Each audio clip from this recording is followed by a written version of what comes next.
Hello guys, para to sa Scorpio. Kung Scorpio ka, para to sa'yo. October 14, 2024. Scorpio. Tingnan natin ang inyong message today guys. October 14, 2024. Scorpio. Scorpio, para to sa'yo. Valiant courage, guys. Okay, Scorpio? Valiant courage is ma-inspire ka sa iyong mga ginagawa. Ano man yan is kailangan ay may passion sa inyong mga gagawin. Ano man ang inyong ginagawa sa buhay, sa inyong kasalukuyan is matuwa ka at ipakita mo na gustong-gusto mo ang mga ginagawa mo. Scorpio, okay? Huwag kang, kumbaga, napipilitan ka lang kaya mo to ginagawa is isipin mo kung anong bawa is hiningan kayo ng tulong o volunteer kayo is ipakita nyo na okay lang sa inyo kung gusto nyo at tao sa puso ang pagtulong. At grounding is here, Scorpio. Go deep, explore your roots. Ang ibig sabihin, marami kang pinag-iisipan. Okay. Maaaring ilan sa inyo, Scorpio, ay maraming iniisip sa kasalukuyan at ano ba talaga ang purpose ko sa life? Bakit ba ako nandito sa mundo? Okay. Maaaring kayo ay nag-iisip-isip. Ilan sa inyo? Maaaring hindi nyo alam kung marami kayong tanong sa inyong heart. Ano ba talaga ang purpose ko sa life? Ano ba talaga ang dapat kong gawin? So, sa inyong kasalukuyan, kailangan nyo muna sigurong mag-relax. Mag-isip-isip. Ano ba talaga ang dapat yung unahin at dapat ninyong planuhin sa inyong kasalukuyang ginagawa. Ang ginagawa nyo ba sa ngayon ay masaya kayo sa inyong trabaho, sa inyong family, sa inyong mga kasama sa buhay.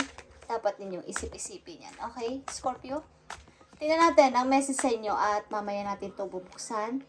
Message galing sa inyong spirit animals. Okay? So, nandito din ang panda, guys, boundaries.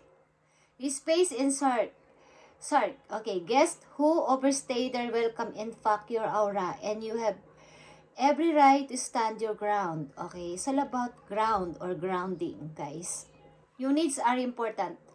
You must nurture your soul with the same gentle love and support you offer to others. Maaring kayo ay, alam niyo yung tipo, natulong kayo but hindi nyo parang ano ba tong ginagawa ko sa buhay na pagtulong? Ano ba tong ginagawa kong pag-volunteer? Meron ba akong mapapala dito? Meron kayong mga questions sapagkat meron kayong pinagdaan ng mahirap at kini-question ninyo ang sarili nyo kung nararapat ko ba tong gawin? Or nagiging mabuti ba ako sa ginagawa ko? Okay.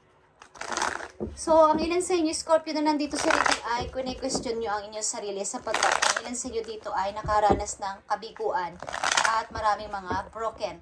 Parang heartbroken din is marami. So, nilalagyan nyo ng boundaries ang mga taong lumalapit sa inyo. Parang may limitasyon kung sino lang ang gusto nyong kausapin. At maaaring naguguluhan kayo kung ano ba talaga ang gusto ninyong gawin sa buhay. Okay, Scorpio? So, tingnan natin ang inyong message, Scorpio. Natatakot din kayo sa mga taong paparating. Natatakot din kayo magtiwala. Okay, Scorpio. Okay, guys. Natatakot kayong magtiwala. Natatakot din kayong tumanggap ng mga offer. Ano pa talaga ang dapat kong gawin? Ano pa talaga ang nararapat?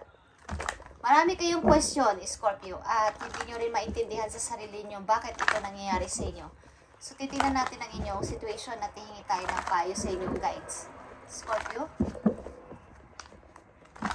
Sa mga Scorpio lang dito sa reading, dapat kayong mag-relax muna, mag-refresh, kaya ay mag-isip-isip. Magulo ang inyong utak. Okay. Tingnan natin guys ito. Scorpio. Para to si Scorpio, Spirit Guides from Heaven. Ipakita mo ang message for Scorpio at bigyan sila ng payo. Okay? Andito ang fortune. Nakikita nyo to. Tinatapik kayo ng inyong angels na Scorpio, tama na ang pag-mumuni-muni. Tama na ang matagal na pag-stack. Time to get up. time to wake up. Time to make a decision. Okay? Scorpio, tingnan natin. Okay? Decision. Final, ito ay judgment. Ito ay final decision.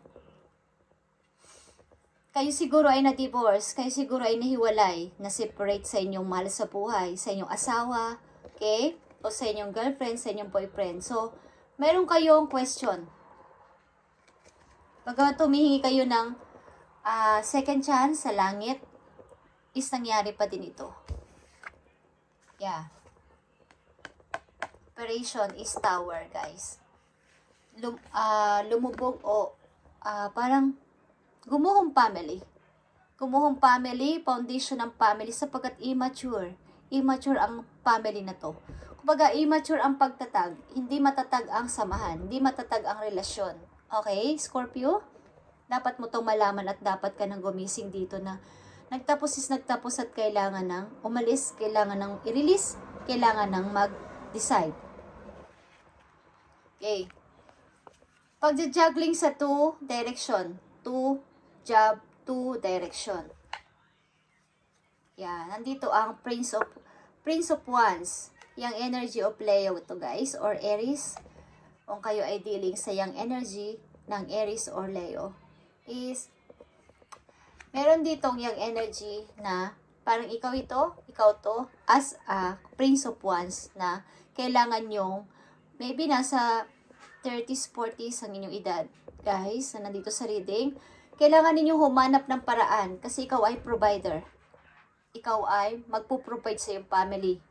Ikaw ay magpo-provide din sa iyong sarili. Siyempre, kailangan mong habang bata ka pa, kayo ay nasa edad pa ngayon na 30s, 40s, kailangan mong mamili sa dalawang option na to. Okay? Wag mong sabihin na pareho itong mahalaga. Wag mong sabihin na kailangan ko to same.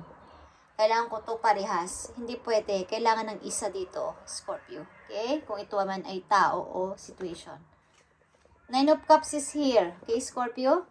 Yeah. Transformation, guys. Ang ilan sa inyo ay sobrang pagmamahal sa sarili, maybe. Kaya nagkaroon dito ng boredom. Bored. Discontented. Discontent. Okay. Sa isang relasyon, nagtapos na relasyon ito. Ito ay iyong energy, Scorpio. Mukhang may umalis sa piling mo o may umalis ka sa piling ng isang person. Because maaaring ang ilan sa inyo, isa sa inyo, guys, sa inyong karelasyon ay maaaring yung sarili lang nakagustuhan ng iniisip minsan. O mas madalas sarili niya ang sinusunod at hindi nagkakaroon ng parang give and take sa relasyon. Okay, guys, tignan natin to.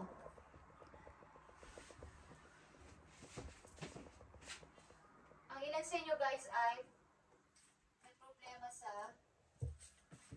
maaaring communication or immature relation ito. Hindi pa matatag na relasyon na something na naglaho or nagiba. Okay, Scorpio? Tingnan natin to. Nandito ang judgment, guys. Ito ay truth. Okay. Pagbubukas ng new door para sa'yo. Pagbubukas ng bagong person. Pagbubukas ng bagong journey sa buhay mo, Scorpio. Tignan natin ang judgment, 2 of Pentacles, and 9 of Cups. Okay, guys. Judgment is 9 of Pentacles. Okay. Pagbubukas ng new opportunity para sa sarili. Pagbabago sa sarili, guys. Meron ka ditong dalawang 9. Okay? O tatlong 9. 9 of Cups, 9 of Pentacles, and 9 of Wands. Ang wala lang dito ay 9 of Swords. Kulang ka sa action, kulang ka sa pagde-decide. Okay? Meron ka ng pangarap. Kumbaga, andyan na yung tumarting yung opportunity. May mga messages na rin. And marami ring nagsusupport sa'yo, but kulang ka sa pagde-decide. Kulang ka sa pag-aksyon, Scorpio. Maaring mga bagong tao din is dumating sa buhay mo, but andito ka sa tipong marami kang question sa nakaraan mo, Scorpio, okay? At maaaring hindi mo kumbaga, hindi ka pa makaget over sa nangyari. Kailangan mo ditong isipin ang iyong sarili, Scorpio, at makapagbago ka, makapag-decide ka, at maunawaan mo, tapos ay tapos na, okay?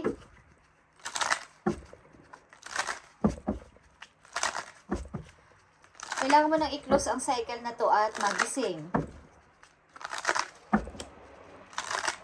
Sinasabihan ka na, binubulungan ka na misa sa panaginip mo. Binibigyan ka na ng sign ng heaven na mag-start ka na ng bago, Scorpio, okay? Matuto ka na mag-decide. Kulang ka sa pagde-decide. Andyan yung iyong adikain na magbago. Isara na, i-close na ang cycle na to. Okay? At minsan nag-i-enjoy kayo sa sarili ninyo. But hindi nyo pa rin magawa yung pag-decide. Okay, Scorpio? Tingnan natin ang message po nyo dito. Scorpio. Deservingness. Okay, Scorpio, deservingness is here. You are a beloved child of God, Scorpio, like everyone else, and you deserve to receive the support that will allow to you focus upon your divine life purpose. Okay, like I said, kayo ay nagtatanong, ano ba ang purpose ko sa mundo? Ano bang pwede kong gawin? Gulong-gulo kayo sapagkat hindi nyo naintindihan bakit nagkaganito ang buhay ko. Maybe ayaw nyo ng broken family o ayaw nyo ng bakit ako iniwan ng kasintahan ko? Bakit ako iniwan ng asawa ko? So, hindi kayo makamove on doon sa isipin nyo na kayo ay ganon. Gusto nyo ay forever yun. Gusto nyo ay masayang family forever. But sinasabi sa inyo ng yung guides na you are beloved child of God. Okay, lahat yan ay may reason, Scorpio, kaya nangyari. And you deserve to receive the support that will allow to you the focus upon your divine life purpose. Even if you can't yet recognize your lovable qualities, trust the God and the angels can see how amazing you truly are. Okay. Kung hindi mo nakikita yung amazing qualities na ito, na ikaw ay, halimbawa may mga magaganda ka na ginagawa sa buhay, pero hindi mo nakikita o hindi mo binibigyan ng support mismo ang iyong sarili, is alam ni God ang iyong ginagawa o ginawa. Okay? Yung pag-help mo sa ibang tao is yung pag-o-offer mo ng iyong sarili na tumulong sa iba. Kaya nandito ang sabi ko ay maging masaya kayo sa iyong ginagawa. Kung ito ay gusto ninyo, kung kayo nagbo-volunteer, okay, o tumutulong sa iba, okay, be sure to accept this assistance as well as give it to others as you are guided. Parang give and take. Pag kayo ay nagbigay ng tulong din sa iba, hindi nyo alam sa susunod na araw, susunod na buwan, susunod na taon, kayo naman ang mga ilangan is, maaaring ang mga tao na to ay susuportahan din kayo, Scorpio, o nangyayari na to sa inyo ngayon, na may sumusuport sa inyo sapagkat kayo ay dating may ginang mabuti sa kapwa. Okay. Scorpio, i-release mo ng iyong nakaraan. I-close mo na yun ng tuloy-tuloy. Nandito ang tatlong 9. Okay, repeating number 9, Scorpio. Completion ito, guys. Okay?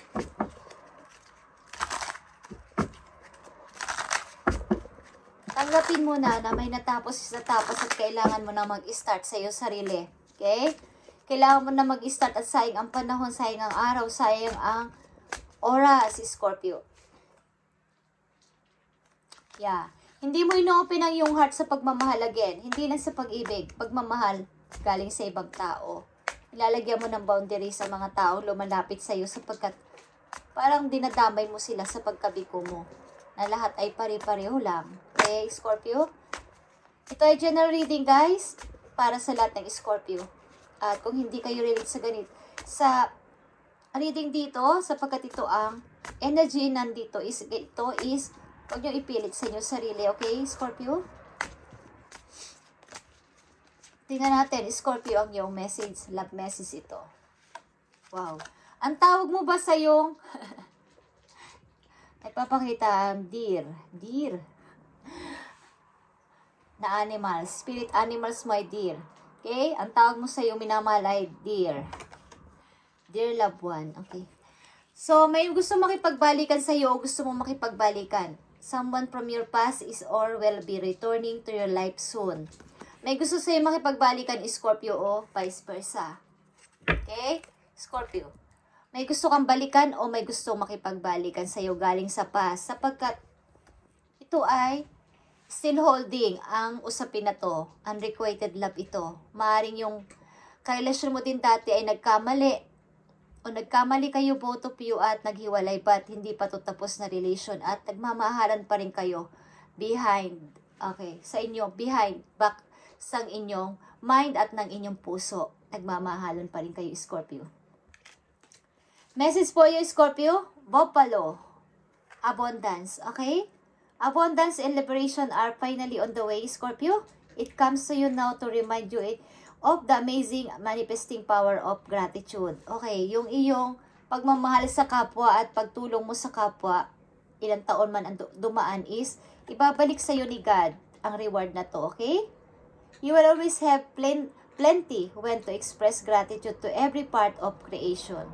Sa lahat ng tao, hayop man yan o bata man yan, kahit ano wala kayo pinipiling tulungan, kahit na kayo ay empty pa or walang-wala na, Scorpio. So, ibabalik sa iyo ni God ang kaukulan na reward para sa ginawa mo ng mga nakaraan yung taon, okay, o kailan man yon.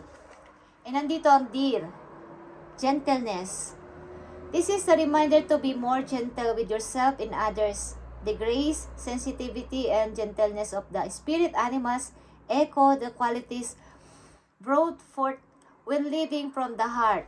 Okay, Scorpio? Pinapaalala sa iyo dito ang maging mabait ka sa iyong sarili. Huwag mong masadong i-drain sa kakaisip at pag-overthinking na yan ang iyong sarili dahil maawa ka sa iyong sarili, Scorpio, okay? At sa mga animals na nami-meet nyo everyday, alam nilang inyong salupin. Alam nilang inyong mga dinadala sa buhay, Scorpio. So, bibigyan kayo ng reward dito ni God dahil sa ginawa ninyong pagiging isang mabuting tao, bagamat hindi nyo alam ang inyong good qualities, is alam ni Lord, alam ni God ang inyong ginawa.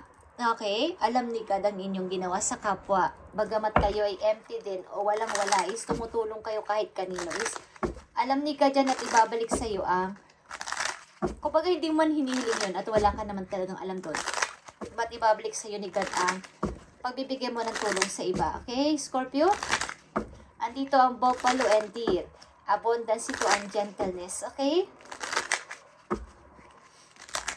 Wala kang sinisinong tulungan, Scorpio. Dahil sa inyo ay hindi nagpapabayad. Something. Bagamat ito ay dapat bayaran ang serbisyo ninyo. Okay? Tingnan natin. Ang message sa iyo ng iyong minamahal pa din hanggang ngayon. Sapagkat nakikita ko dito sa reading na to, kayo ay hiwalay na ng iyong person. But minamahal mo pa rin siya o minamahal ka pa din ng tao na to. Ang reading na to ay maaring unrequited love ito sa taong mahal mo. Hindi mo pa rin siya makalimutan or hindi ka pa rin makalimutan ng tao na to. Nagkaroon dito ng parang pagkabigla. Biglaan kasi ang nangyari na paghihiwalay. Okay? So, tinatanong mo din si God minsan, ano bang nagawa kong masama? Bakit nagkaganito ang buhay ko? Okay? Gusto ko lang naman ng masayang family at forever kong kasama ang mahal ko. Bakit nagkaganito? Okay? So, tingnan natin, Scorpio. Ang message sa'yo ng iyong minamahal at nandiyan pa sa iyong isip. I wish you were mine. Okay. Ano man ang kasarian ninyo, guys, sinasabihan kayo ng iyong person na sana ay maging akin ka. Okay? Sana ay maging akin ka, Scorpio. So, yun ang wish niya. You were mine. Okay, at isa pang message dito, guys. Scorpio, message galing sa yung person. We've been together for lifetimes. Okay, yan ang inyang gustong mangyari. Kayo ay magkasama habang buhay. Okay, Scorpio. At isa pang message for you. Thank you, Spirit. I love you so much. Okay. Sinasabihan ka na yung person ng I love you so much. Okay. I don't want to wait any longer. Please be mine. Okay. Nahihirapan ng iyong person. Parang hindi na siya makapaghintay ng napakatagal. Sana ay maging akin ka. Paulit-ulit. Sana ay maging akin ka, Scorpio. Okay, Scorpio. Ito ang reading nyo ngayong October 14, 2024. At sana, kung ito ay, kung mahal mo pa siya, mahal nyo pa ang isa't isa, magkaroon kayo dito ng pag-uusap para magkaroon dito ng clarity. Kung dapat ba kayong magsama pa o tuloy na maghiwalay. A relationship will finally deepen in the next few months. You have been waiting for this. Okay, maaaring kayo ay mag-uusap. O ninanais itong makapag-usap. Okay? Maaaring hindi mo na ma-wait ito o hindi na mahintay ng iyong karelasyon na to na kayo ay mag-usap again. Guys, para magkaroon kayo ng kaliwanagan. Sapagkat ang ilan sa inyo dito ay nakakaisip na lumayo. Yeah. Kailangan ninyong mag-usap. Kayo ay nag-iisip-isip at nagtatanong, why? Ano ba nagawa ko? Okay guys, kayo ay mahiwalay. Thank you Scorpio, sana ay makapag-isip na kayo ng tama at maliwanagan ang isa't isa sa inyo ng iyong person at mag-usap. Kung anong kahinatnan is magkaroon ng clarity at kaliwanagan at maghiwalay kung maghiwalay ng tama at na may clear na pag-uusap at sana ay maging maayos, okay? Kung mahal nyo pang isa't isa, ibaba ang pride ng bawat isa at magpatawaran at magkabalikan. Kung wala naman ang pag-asa is kailangan pa din ng usap hanggat maaari kung hindi kayo makatulog, okay? At alam nyo naman ang contact number ng iyong partner at alam nyo ang bahay o alam nyo kung saan siya makikita. Why not na walang mag-usap ng maliwanag at ng magpatawaran at i-let go ang isa't isa at magsimula ng bagong pag-ibig. Yeah, just saying, ito ang nararapat. Okay, thank you and God bless you, Scorpio. Bye.